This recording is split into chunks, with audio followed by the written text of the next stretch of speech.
Hello, everyone, and happy Monday. I hope you had a great weekend.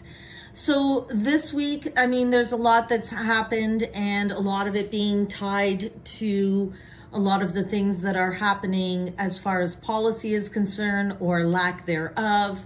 Some of it concerning tariffs and lack of final negotiations. But there was an update on U.S. inflation this past week, and next week the Federal Reserve on the 18th is going to be doing their announcement. But there has been some pressure on the 10-year Treasury yield, and like I've said in the past, the 10-year Treasury yield has an impact on the Canadian bond yield. And so over the past month, it's gone up about 30 basis points. In the US, it's gone up 26 basis points. And so fixed rates have been on the rise. Having said that, this doesn't really impact a lot of Americans because the market is really slow and most Americans have a 30-year amortization. So, anybody who's getting a new mortgage is really got some high rates at the moment. But there's this new word that has been floating around for quite some time.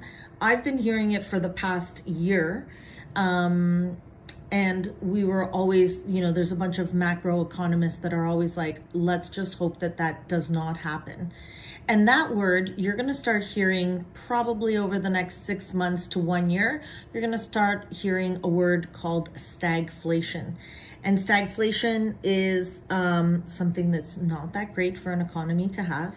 And it's a combination of having job numbers that are weak, economic growth that is shrinking, and inflation is rising.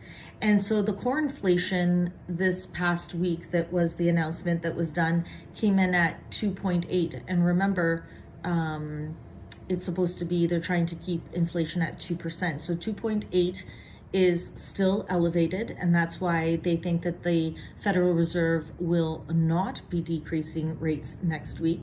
And of course, that has an impact on the Bank of Canada's announcement in July, and we think that the Bank of Canada might not do that as well, because there are some numbers in Canada where there's been some numbers when we had a gap in our tax rebates, all core numbers, inflation went down, and now they're starting to creep back up again.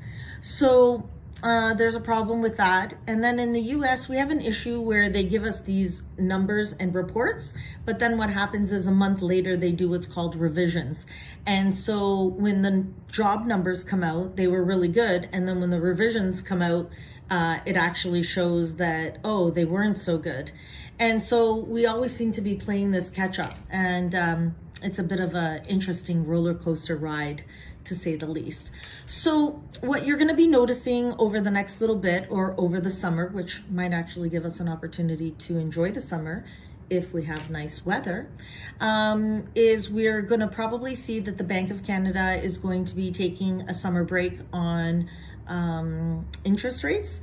And you'll probably see a slight increase in fixed rates unless something happens otherwise in the bond market. And while all of that is happening, I think that this is still a great time for people to get their financial house in order. For those that are paying attention to politics, you're starting to see that there is a lot of uncertainty. And when there's a lot of uncertainty and you have all of these variables that are kind of like looming over us, this is a great time to pull out your mortgage statement, your property tax bill, the last few pay stubs, or the last couple of years of tax filings, and do a free consultation. I'm more than happy to chat with you for 15-20 minutes. Send me some documents, I'll review them, and then I will go over things with you in complete detail and help you structure a plan for next steps. Whether I do your mortgage or not, there's no obligation. So on that note, I'm trying to keep things as short as possible.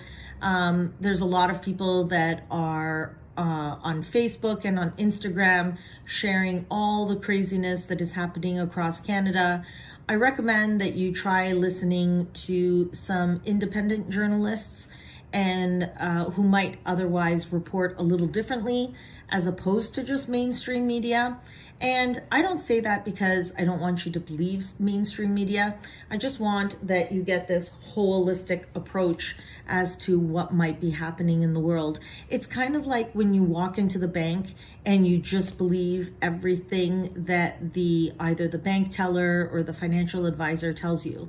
But if you were to go talk to other professionals in the finance industry, you'd actually learn that there might be a couple of, different versions of the same story that, had you known, could help you actually make financial decisions a little differently.